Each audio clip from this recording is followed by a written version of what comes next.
A lot of people have been like guessing, saying, you officially quit the adult industry. So there were news like you being robbed and assaulted in KL. Was it true and what happened? Alrighty, so who we got here today? I'm Rae Lil Black. Rae Lil Black. Rae Lil Black. That Rae Lil Black. What are you doing here in Malaysia? So I am here for Ramadan. I call it praycation, praying vacation. So I normally do a street interview. I ask people about their outfit. Okay. So can you tell us about how much is your outfit worth from top to bottom? Let's go. And this is like $30.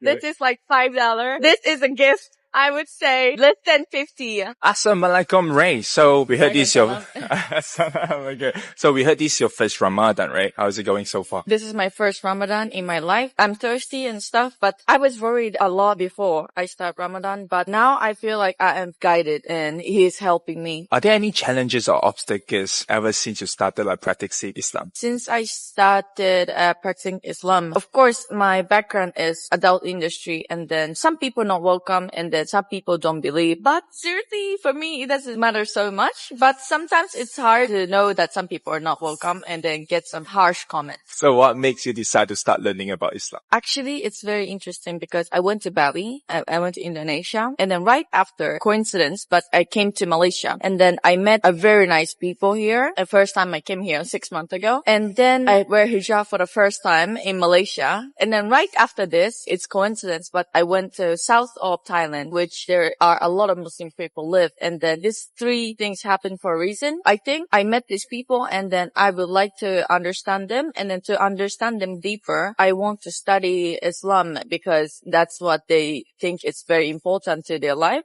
So I decided to study to understand them and to become a better friend. Are there any moments like, yes, this is it for me? So I have been struggling a lot with my life and depression for past 5 years or more. In Thailand, before I went to temple and stuff, but I didn't feel any connection. I went there, pray, but didn't feel anything. And then I started to practice Islam. At some point, I started to learn how to pray. One time I went to masjid and then I felt so special. I felt so easy. I felt my heart is lifted and light. At that point, I was like, okay, you know what? I feel something. Okay, let me learn how to pray properly and then study more and practice Islam more. That's the moment when I thought this is it. Wow, impressive. How did your friends and family reacted when you told them you're like practicing Islam? My parents are Buddhist. I'm from Japan, so they're Buddhist. Almost all my friends are Buddhist. I told my parents like, hey, I am now practicing Islam and I'm praying. They're like, okay, you know what? We are Buddhist, but if believing this religion makes your life easy, makes your heart light, okay, we don't care. Just do it. That's lovely. That's lovely. How many times have you come to Malaysia again? 2.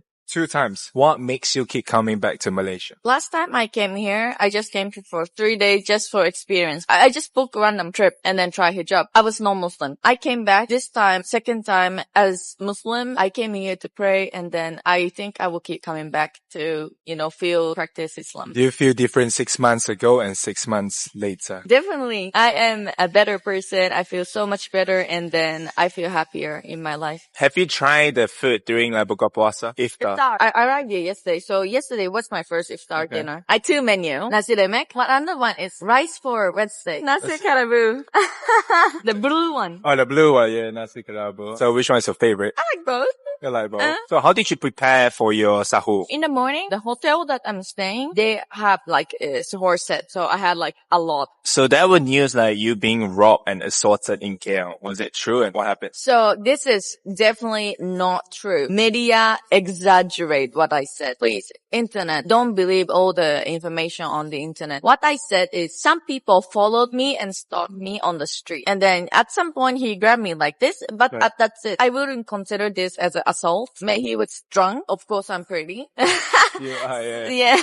It's not good thing, but it's not that I'm robbed or assaulted. So a lot of people say that they're going to think like Malaysia is not a safe country. Do you think that Malaysia is a safe country? This is my 4th time here, so I cannot say much, but I don't feel any danger. Maybe if you go to like a touristic place, maybe it can happen, but it's everywhere. It's not only about Malaysia. A lot of people have been like guessing, saying, you officially quit the adult industry. I would say yes, I quit. So no more. No. To be honest, you are impressive because like at such young age, go through so much. Yeah. All these comments, normal people can't stand it, can't bear with it. How did you go through all these negative comments and all these things online? First, when I started, I was caring so much, like, oh, why you say this? Why you say ugly? Why?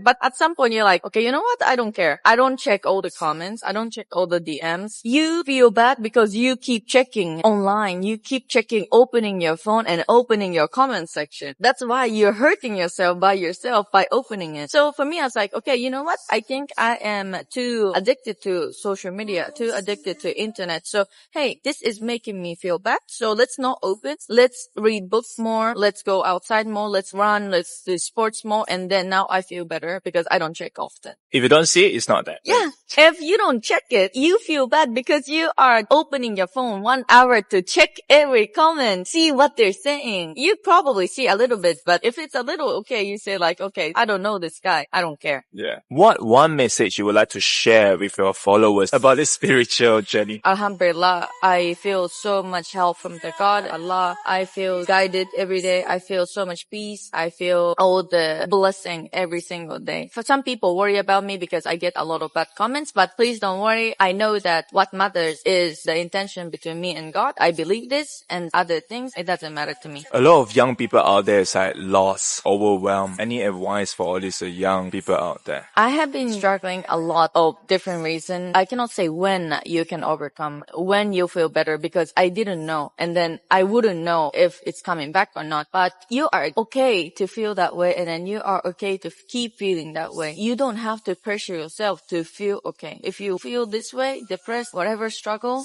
you let it be so that you can keep digesting your feeling. At some point, when it's gone, you feel it like, okay, I think now I can do it again. Wow. It's more like face it, don't avoid it. Let's say if you can go back to 10 years ago, what would you tell your younger self? Be nice to people, show respect to people, be a good person. Are there anything like for the past 29 years that you are like regret doing so? To be honest, I don't have any regrets. People ask me, do you regret your career path? I would say no, because I know that it's sinful in Islam. But if this didn't happen, if I didn't go to adult industry, I didn't find Islam. I was struggling so much, not by this job, but so much. I came to Malaysia because I had money. I didn't have opportunity to come here or go to Indonesia, go to Thailand if I didn't have this job. Everything happens for a reason. God planned for me, and then I cannot regret this. If you could describe this chapter of your life in one word, what would it be? Light. Because I feel the light to my path. I'm a strong girl. I can do it. But now I feel it's more like guided. I feel like I have a help. So let's say when people talk about Rae Lil Black, what would you want them to think of? People can think however they want. If they think of me as a bad person, okay, because it's their opinion. If they think of me as something, it's okay, it's their opinion. So I respect. That's amazing. Terima kasih, Malaysia.